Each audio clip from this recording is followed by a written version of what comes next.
जी हाँ जी, नमस्कार साथियों। साथियों, मैं हनुमान किसान आप तमाम साथियों का इस महत्वपूर्ण वीडियो में हार्दिक स्वागत करता हूं, अभिनंदन करता हूं। साथियों, आज के न्यूज़पेपर में आपने पढ़ा होगा कि कर्मचारी चयन बोर्ड सिलेबस पर काम करने जा रहा है, सिलेबस पर रिव्यू कमेटी बैठाने जा रहा है। वास्तविकता क्या है? क्योंकि साथियों, जहां एग्जैक्ट काम करना होता है ना कि सिलेबस में बोर्ड क्या करेगा, ये न्यूज़ हमारे सामने आई है, लेकिन विभिन्न प्लेटफॉर्म के माध्यम से होते हुए जब हमारे पास ये पहुंचती है ना, तो ये तोड़ मरोड़ कर ये खबर पहुंचती है। तो कई साथी तो इसी लिए भ्रमित हो रहे हैं कि भैया अब तो सिलेबस चेंज होगा, हमने तो पहले कोचिंग करके बैठे हैं तो कोचिंग वालों के मजे हो गए। अलग अलग तरह की जो भ्रांतियां है वो दिमाग में पैदा हो रही है। उम्मीद करूंगा इस वीडियो को देखने के बाद में आपके सारे सवालों का जवाब आपको मिल पाएगा। मैं बात करता हूं साथियों कि सिलेबस परिवर्तन की जो पूर्ण न्यूज क्या है।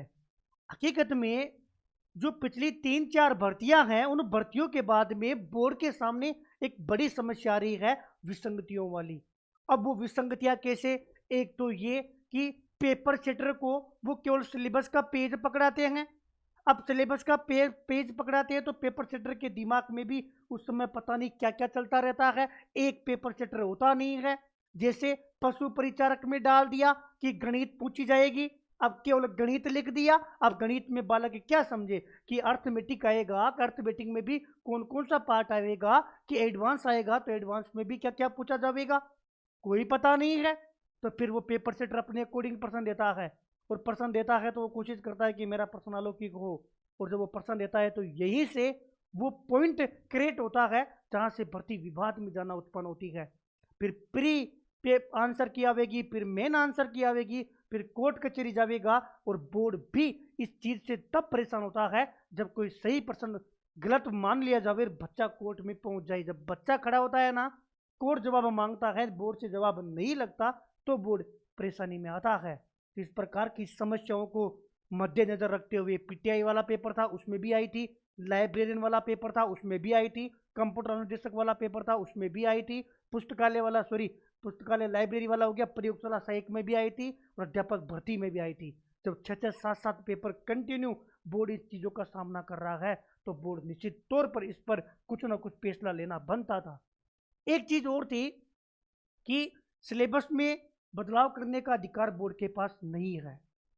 अध्यापक भर्ती परीक्षा में कठिनाई लेवल कम करवाने के लिए आपको पता है कि हम कहाँ कहाँ दौड़ लगा कर आए थे, और वो पूरी प्रोसेस मैंने आप लोगों को डिटेल से शेयर की थी कि आज हम यहाँ गए हैं, यहाँ से होते हुए लास्ट में जाकर आपका कठिनाई लेवल कम हुआ था।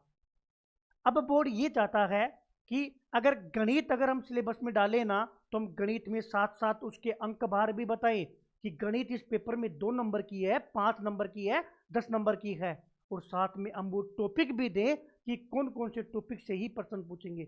जैसे अगर बोर्ड बोल देता है ना कि हम ब्याज में से प्रश्न पूछेंगे, तो फिर पेपर सेटर को ब्याज में से ही देना पड़ेगा, और जब ब्याज में से देगा तो बच्चा भी उसका विरोध नहीं करेगा। इस बार हालांकि उनको ज़्यादा फायदा नहीं हुआ, लेकिन पिछली भर्तियों में कई साथी तो ऐसे ही पहुंच गए थे। कंप्यूटर निर्देशक में कई प्रश्नों को लेकर ऐसा विवाद हुआ था कि ये तो सिलेबस में ही नहीं है, कि यहाँ दे दिया क्या आप पूछ रहे हो। आईआईटी वाले प्रश्न, कई सारी चीजें थी। उन सब चीजों को समेटते हुए, सारी समस्याओं को समेटते हुए, बोर्ड ये चाहता है कि हम अंक भार में और डिटेल सिलेबस पर काम करें। उसके साथ साथ ही कई सारी ऐसी चीजें हैं। देखिए, आपने पेपर में पढ़ा होगा कि करंट अफेयर तो वैसे भी आती है भैया। सरकारी योजनाएं योजनाएं तो वैसे भी आती है भैया। राजनीति, पॉलिटी पॉलिटी तो वैसे भी आती है, चाहे वो करंट से जोड़कर पूछे, चाहे डायरेक्ट पॉलिटी से पूछे भैया।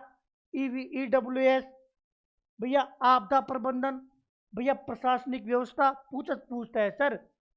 आईटी, आईसीटी पूछता है, रीजनिंग और मैथ सब पूछता है सर। भारत और राजस्थान का ज्योग्राफी ये चेंज नहीं है, एक इस सिस्टम से आवेगा और इस तरीके से आवेगा कि उसके बाद में एक स्टूडेंट सिलेबस देखकर ही ये तय कर सके कि मुझे किस भर्ती की तैयारी करना मेरे स्वयं के लिए ज़्यादा बेहतर होगा।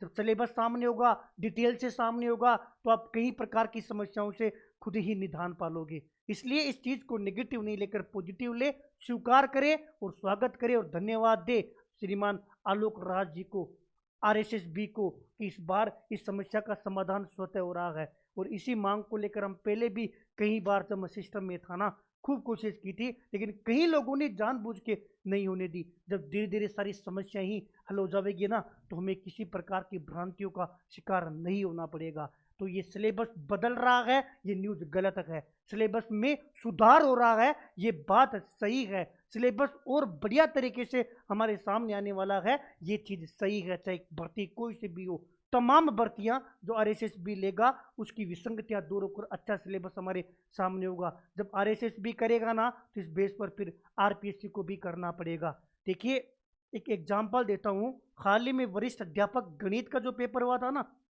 उस पेपर में जो गणित का सिलेबस था, उसमें केवल इतना सा परिवर्तन कर दिया आरपीएससी ने कि अंक बाहर हटा दिया। कैसे? कि जैसे पहले आरपीएससी जब सिलेबस जारी करती थी, तो वो बोलती थी अलग से, उस सिलेबस में मेंशन करती थी कि 11वीं 12वीं का हम 70% पूछेंगे और ग्रेजुएशन का हम 30% पूछेंगे। इस बार केवल वो 70 और 30 चीज को हटा दिया और विद्यार्थियों का उस ओर ध्यान ही नहीं गया। न केवल विद्यार्थियों का ध्यान गया, बल्कि जो कोचिंग इंस्टीट्यूट थे, जो टीचर्स पढ़ा रहे थे, उनका भी ध्यान नहीं गया। उनके दिमाग में भी यही बैठा हुआ था कि 70% 11-12 का आता है और 30% बीएससी का आएगा। लेकिन इस बार उल्टा सिस्टम हो गया। 11-12 का न के बराबर पेपर में आया और संपूर्ण जो है, या यूं कहूं ज्यादातर ग्रेजुएशन का पूछ लिया गया, और इधर विद्यार्थियों की 40 भी नहीं बनी, आधे से ज्यादा पद खाली चले गए। यही होता है सर, कि एक उस सिलेबस को नहीं समझ पाए, हम दिशा विहीन तैयारी करने लग गए और परिणाम आप लोगों के सामने है। ऐसी तमाम चीजें अब नहीं हो और सब चीज हमारे सामने हो, तो ये बच्चे जो कोर्ट में जाते हैं, जो बच्चे पॉइंटों से रहकर वो कोई ना कोई ऐसा पॉइंट देखते हैं कि इससे मैं बेहतर तरीके से निकल सकूं, मेरी नौकरी पा सकूं। क्योंकि काम सर, जो मेन मुद्दा है ना, जो लक्ष्य है, वो नौकरी है। नौकरी के लिए अगर हमें लगता है ना कि ये जरिया ठीक है, इस तरीके से मेरे साथ बेहतर हो सकता है, तो फिर हर इंसान वो तरीका अपनाना चाहता है। तो ये जो सिलेबस वाली कहानी है, वो बिल्कुल हमारे पक्ष में है, पॉजिटिव न्यूज है। स्वागत कीजिए, बदलेगा नहीं, केवल और केवल साथियों सुधार होगा, वो सुधार होकर आपके सामने आएगा। बहुत बहुत धन्यवाद, बहुत बहुत आभार।